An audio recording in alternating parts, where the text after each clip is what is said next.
Good morning, Quinnipiac. Stay tuned for a great episode. We have Kim exploring the literary deathmatch, and we have a surprise performance by one of our QU students. Stay tuned.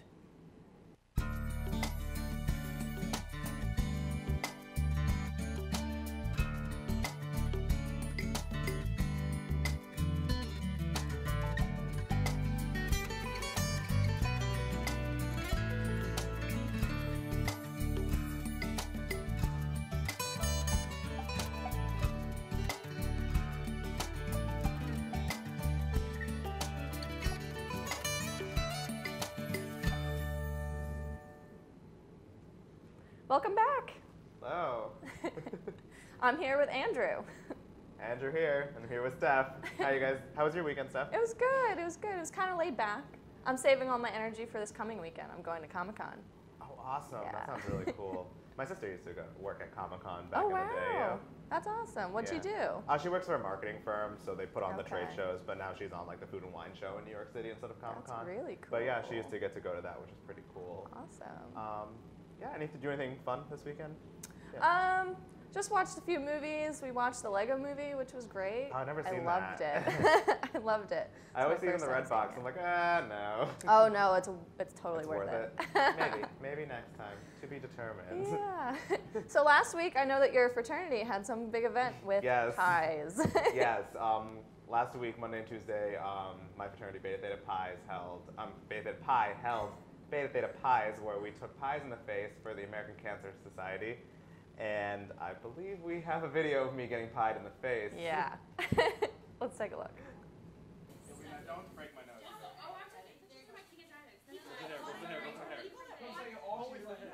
I opened my mouth. I was trying to breathe. Nice. You're a champ.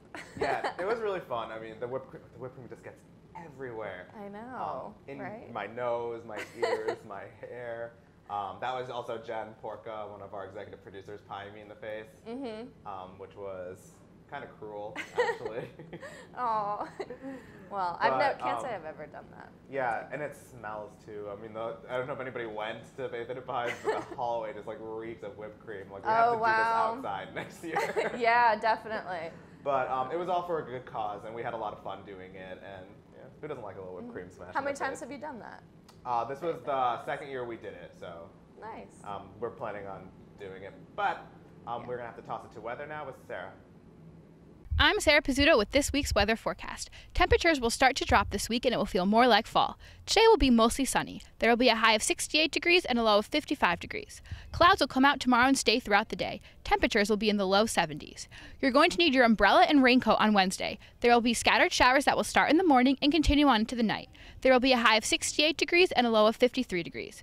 The rain will continue on into Thursday, so keep those rain boots out. Temperatures will be in the low 60s. The rain will stop on Friday and clouds will come back. There will be a high of 68 degrees and a low of 54 degrees. The sun will finally come back out for the weekend. Saturday will be 69 degrees and Sunday will be 62 degrees. That's it for this week's weather. Back to you. Thanks, Sarah. All right. All right. So we didn't want to open up the show with this topic, but we gotta mention it a little bit. We have to talk about it. Yeah, of course. Because some people don't know what's going on. In Texas, we have the Ebola virus that has reached. Yes, unfortunately, it has come to the States now, and Ebola is now in Texas. Yeah. Was it a man or a woman? I can't remember. I think it's a man. That's what I think it was a man too. Of course, they can't disclose too much about it. But apparently, they're in like quarantine. Which is not where I'd want to be if I had Ebola, but probably where I should be. Yeah, no, of course, and they're taking a lot of action trying to track down all the people that he's possibly been in contact with, all the people that he was on the plane with, because I think he said he came from Liberia. Yeah. All the people on the plane are worried, like, oh my gosh, Yeah, but it's not. I heard it's not a disease you can catch through the air. It has to be through through bodily fluids, and then it's not contagious until he starts to feel the symptoms, and he didn't feel the symptoms until he reached the United States. But this it's sounds real scary. Like a messy disease. But I think people should stay calm. Yes. Stay calm. Relax. It's not the apocalypse. Relax. Right. Okay. Yeah. I think I saw something on Tumblr that's like, non-med students are kind of like freaking out, but then med students are like, you can calm down. Well, everybody always freaks out about these diseases, and they are serious, but like, of course, with yeah. swine flu, bird flu, West Nile virus, all of that, they're all like, this is the end. It's Yeah. over. All right, well, let's toss it to Kim with odd news. Hey guys, I've got a funky set of weird and unexpected stories, so let's jump right in. First up, I love to fish. I really do. I find it relaxing and very rewarding. But I've always been terrified that one day I might catch something freaky, and a man in Russia proves my point. The Huffington Post reports that a fisherman fishing in the northern Dvinia River in Russia caught a fish with unsettlingly human-like teeth. He claims to have opened the fish's mouth and nearly dropped it out of shock, which is completely understandable because fish shouldn't have human teeth. But I can happily report that scientists don't think this is some mutant creature. They believe it is a herbivorous piranha and that it must have been dumped in the river by an exotic fish collector. So, I mean, that makes me feel a little bit better. In other news, a woman in New Zealand reports that an airplane dropped its waste in her yard. The Huffington Post reports that Karen Bass went out to her yard to find waste all over the lawn, the roof of her house, and her car as well. Her house sits next to the Auckland International Airport flight path, and she, as well as some of her neighbors, believe that the planes often dump waste all over the neighborhood. The neighbors have tried to complain to the Civil Aviation Association, but the CAA claims that it's probably just bird poop. Bass and her neighbors disagree, and I think they would know the difference between human waste and bird waste. But hey, that's just an opinion. And last but not least, this final story should serve as a lesson to us all. Don't carry spoons around with spaghetti sauce residue on them because law enforcement will mistake it for meth. That's right, people. Ashley Huff from Georgia was arrested and put behind bars for a whole month because cops mistook sauce from a can of SpaghettiOs for methamphetamines. The Huffington Post reports that Huff was a passenger in a car that was pulled over, and when police saw her with a spoon that had some residue on it, they mistook it for meth. Unable to pay her bond, Huff had to sit in jail for a month, waiting for the lab to come back with results of the test on the spoon. Honestly, if I were the cop, I would have just given the spoon a quick sniff to see if it was sauce. I don't know. That's just me. I'd probably be a bad cop. Anyway, that's all I've got for you guys. Back to you. Thank you, Kim. And I can't believe I forgot again, but we have to wish a very special happy birthday to Kim. It's her birthday Happy today. birthday, Kim. Oh, and how appropriate because she's turning 22. And our next topic is Taylor Swift. She is off the market, so for all you men. Off the market. It's okay. She's done. But she's not dating anybody. She Right. took herself off the market. Right. Because that's just the kind of girl she is. She makes those kind of decisions for herself. She says she's too busy for a man, and it wouldn't be fair to him or something. Right. I just think nobody wants to date her anymore, Aw. personally. Oh, you can't say that. I mean, Taylor Swift is a beautiful woman, but she's really annoying. Right. I think it's just, and one of the things the article highlighted is that she's got the paparazzi following her all the time, and that's a major factor. And the fact that if it doesn't work out, she's gonna bash you in a song. Write a song about you. That's the trend I've heard. I always wondered, if I were to ever date Taylor Swift, if that were ever to happen in some crazy world, what would my song be like? Right. True. That's a good point. Some of her, I think, who are her exes? She has John Mayer, Joe Jonas, Jake Gyllenhaal. That one's kind of surprising. Who Jake else has Gyllenhaal. T Swift dated? I think that's all I can think of for now. And then one of the Kennedy. Oh, Harry Styles too. That too, yeah. She's been around. Yeah. But I liked her songs when they first came out. I think she was off to a really good start. Catchy. I'll give her that. She's super popular with a lot of my friends. A lot of the teenage girls enjoy her, and then unfortunately a lot of girls our age like her too. Yeah. Great. So, speaking of music, we have a fellow student here that gave us an awesome performance. And so we have a segment. It's a little bit longer than usual, but it's well worth it. So let's hear it. Let's give it up for Alexander Danieli. What's up, guys? My name is Alexander Danieli, and I'm from the band The Sixth Ocean. Today I'll be playing Strange Dreams, which is the first song I ever wrote. So I hope you enjoy.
asleep.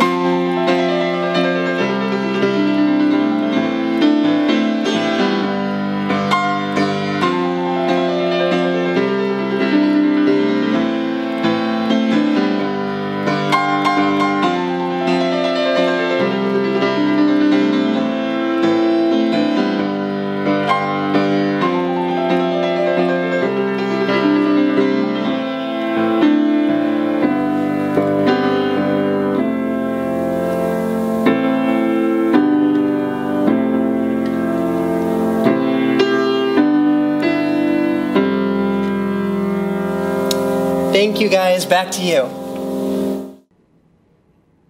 Okay, so we're going to take a quick commercial break and we'll be right back. The Bobcat Shop, located at 1010 Sherman Avenue in Hamden. Your #1 choice for Bobcat merchandise. The Bobcat Shop features 2 floors of countless styles and colors. With a full 19,000 square foot screen printing and embroidery operation on the premises, Campus Customs and Simplify can design and decorate any garment or promotional product as quickly as needed. Stop in and say hi.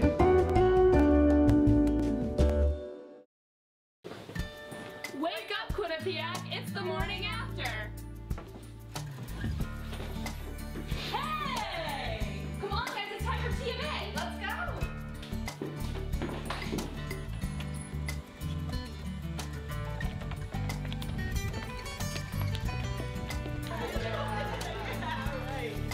What's the morning after? Mondays at 10, only on Q30! All right, and we're back. Yes, we are. So, I'm sure most of you heard Michael Phelps, again, DUI Oh, no. number 2. No. No. That's so sad. I mean, it was I so know. awesome when, seeing him in the Olympics. I know. It's like he's almost like one of those like fallen stars. You always hear those Yeah. people. Like, Yeah. So, but like, poor guy. I mean, like, I'm sure he didn't mean to do it the first time, but like, again, well, really. what I'm wondering is why is he driving? I mean, I don't know like how wealthy athletes I like don't him know, are, yeah. but like, shouldn't he have a driver? Maybe. Yeah, where is your driver, Michael Phelps? You have like Yeah. 20 gold Take the back medals. seat. Take the back Pawn seat a on that few one. of Yeah, and it's really unfortunate. Like he's trying to train again for the Rio yeah. Championships. I think it's 2016. 2016, yeah. I could be wrong. No. but- Is he even going to the Olympics again? I mean, like, can he? Because now he has 2 DUIs and like a marijuana scandal under his belt. Right. Are they gonna let him back That in the scandal Olympics? was a while back, and I Yeah. don't think they've revoked his medals. I think the No. big thing he has to worry about is like his sponsors. Yeah, I don't think they dropping can him. take away his medals because he wasn't on any kind of like enhancer drug while he was in the Olympics. Right. But yeah, yeah. he's gonna lose a ton of money in endorsements if he continues down I know. this path. Like I think he's still works with Subway. Like I see him a lot Yeah. in Subway Mhm. commercials. Maybe not for much longer, but They want to be as supportive as they can. oh yeah. I think. Yeah. Yeah. I mean, I wouldn't drop Michael Phelps over a DUI. Excuse me. Right. But he's had 2 already, so how many more shots do you need, Yeah. Michael? I mean, I'll say this with any athlete. We had the whole Ray Rice thing, but kids look up to you, and Yeah. it's you gotta at least respect that. I think he does. I think he just makes mistakes every once in a while. He's human. Right, of course. Okay, wrapping that one up, we're gonna take it to Steve with a movie review. Hi, Steve here. For years, mainly since the height of the Harry Potter movie franchise, Hollywood has found itself afflicted with young adult novel adaptation syndrome, or Giannis. The symptoms of Giannis include an inability to stop adapting young adult novels that did tepidly well, releasing them in the summer and fall, and casting actors in their mid-20s to play teenagers. There have been several big cases of Giannis this year. It started with Divergent, then The Giver, and now today's film, The Maze Runner. The Maze Runner is about a group of teens who find themselves in, okay, no, you know what? I don't need to tell you what the plot is. You already know, because these young adult movies are all the same story. A group of teens in a dystopian future have to overcome obstacles and fight each other in order to rise above the establishment and blah, blah, blah, blah, blah. The Maze Runner is no different from any of the other young adult adaptations from the last several years. But the thing is, underneath all of my annoyance at this trend of adapting young adult novels, I didn't actually dislike the movie. I went into it not expecting much, and I found myself having more fun than I thought I would. Oh, don't get me wrong, it's not a great movie. It lacks depth and satisfying character development, and relies mostly on its premise to keep your attention. Even so, though, it's a solid premise. The effects are fun, the action is good, the acting is good too, and it's overall an enjoyable ride. It's certainly better than its terrible counterparts from earlier this year, The Giver and Divergent. And I might have enjoyed it more if only it had been given more care than the typical young adult adaptation. You see, back when it was just Harry Potter and, I don't know, Narnia, these movies were given more care and effort, but now movies like this aren't given the same affection, and they ride on the fact that they're based on semi-popular novels to get a quick buck. That's how Hollywood contracted young adult novel syndrome in the first place, and it's only getting worse. While I liked The Maze Runner, it's only contributing to this annoying trend. What must happen is Hollywood needs to take a break from these movies for a while. Maybe after a few years without a single young adult novel adaptation, the concept will be fresh again, and I can feel better enjoying The Maze Runner. Back to you guys. And we're back. Thanks, Steve. Have you heard of #BenGate? I have heard of #BenGate. It's kind of silly. Yes. But so yeah, people have reported ever since the iPhone 6 came out that it's bending in their pockets. Yeah. So people are getting the smart idea to go into the Apple Store and taking the phones and bend them. Yeah, that's annoying. If I Right? worked in the Apple Store and I saw somebody just trying to break The Apple the Store phone. is stressful enough. Yeah, every time I Like, go to the Apple Store, I get really uncomfortable. It's just there's people everywhere. it's hectic, really hectic. Yeah, but I don't know, do these phones even actually bend? I feel like you have to push it pretty hard to get it to Right, bend. it's like a lot of force. But I think the reason why it bends in your pocket is because it heats up and Yeah. it's made out of aluminum. Yep, that's what I heard. It's made out of aluminum, and aluminum, when Right. it heats up, it takes the shape of whatever. It's So malleable. your That's a science phone, term for you yeah. all. Your I phone will be the think. same curve as your thigh. It'll be nice. Right? Or your butt, whatever pocket you I keep used to your have a phone phone, so maybe I was onto something. My phone, my old Android phone, had a little slight curve to it. in. Yeah. But I don't even know. How hot would you have to be for your phone to actually start bending? Yeah. How? Maybe exercising. Maybe Yeah. you just have it exercising in jeans. Okay. All right. So Kim was awfully busy this week, so we're going to take it to her package about the literary death match that happened. Hey TMA, I'm Kim Fears here, and we're about to check out the Literary Death Match. Let's go! Welcome to Literary Death Match. This past Thursday, Quinnipiac held a literary death match. In this competition, 4 students read their own creations for judges. The judges consisted of Jacob Tomsky, Dale Seaver, and Sam Johnson. They were a hilarious panel that gave great commentary to the aspiring writers. The competitors were all very excited to read their works. Cara Fortier went first with her short story. It was followed by Justin Burnett's piece, Hey, with poetry. Justin won the round after careful deliberation from the judges. Next up was Jessica Simpson. She gave a powerful performance, establishing herself as a strong slam poet. Following her was Alex Danieli, who performed a poem as well as a song. While Alex's song was very moving, the judges decided to declare Jessica the winner of that round. In the final round, the 2 champions went against each other with a chosen team to compete in literary knowledge. Jessica's team ended up stealing the show, and she walked away with the medal. That was pretty cool. Be sure to check it out next time it's around. Back to you guys. Thanks again, Kim.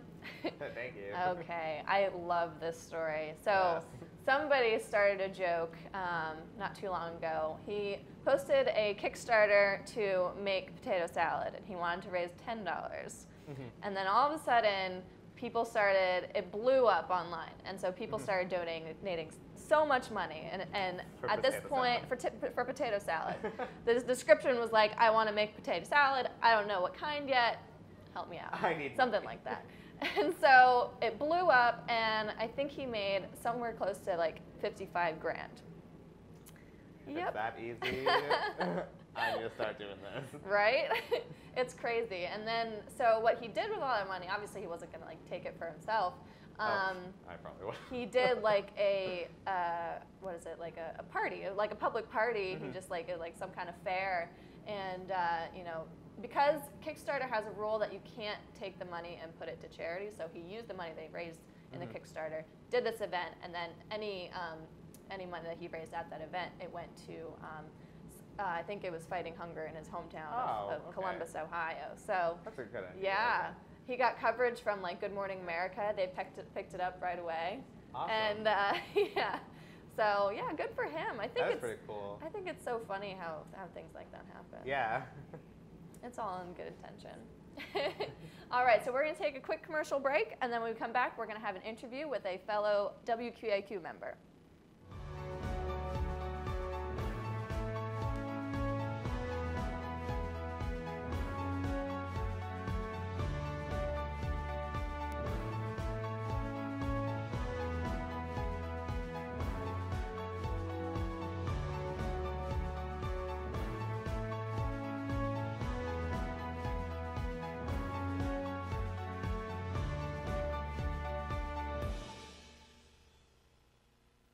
Bobcat Shop, located at 1010 Sherman Avenue in Hamden.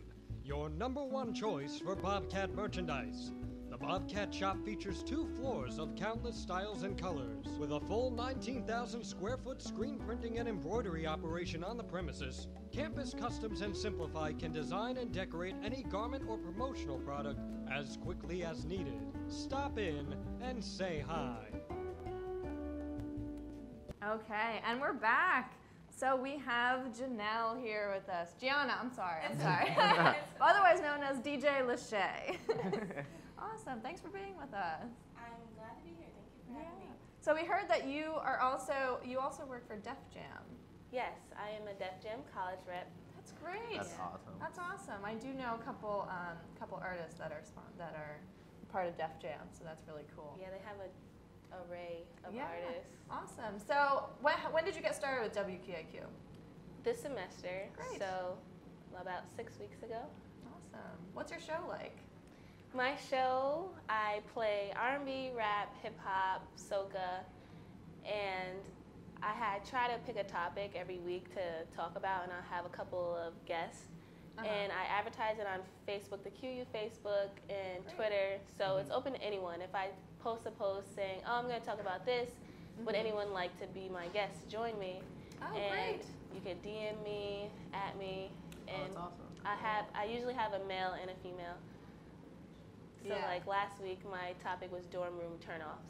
Oh. People had a lot to say about that. Yeah. Cool. So like, how do you get the topics? Like, do people send in the topic ideas, like what they want to hear you talk about? I post on Facebook if there's anything that people want to hear, but if not, like if no one gives any suggestions, I just think about what can I get the most response about? Like, what could people talk about for hours? You want a topic that everyone could relate to and call in, because I also have people call in or at Turn Up Tunes with a Z, not an S, and they add their suggestions and I read them off on the show. Cool. What goes into a radio show? I've never like sat in on something like that. You push all the buttons. You make things happen. Right? It's actually new to me too, so it is a lot more than I thought, but it's so much fun and you learn so much, and it after a while it becomes normal. Natural. Yeah, I'm sure. So like the planning, the buttons you push, making sure you're on air, making sure your mics are up or down. Yeah. It's a lot. Have you had experience on radio before, or is this? This is my first experience That's awesome. on radio. Well, that's one of the great things about this school is that you can get your hands on anything. That's what we do here with TMA. Yeah. Awesome. What are some of your influences on like radio shows? Do you listen? Who do you like to listen to? Sometimes I tune in the Breakfast Club, Hot 97, any radio stations that play the music that I aim for, really. Awesome. Great. All right, thanks so much for being with us. Thank you for having me. All right, so that's it for today. Thanks for watching. And if you want to share our episode and take another look at Alexander's performance, be sure to follow us on Facebook. Alexander has an album on iTunes, so I encourage all of you to support a fellow Bobcat. If you'd like to join the TMA team, we meet on Monday mornings at 9 in the Piazza. Have a great week, everyone. Bye.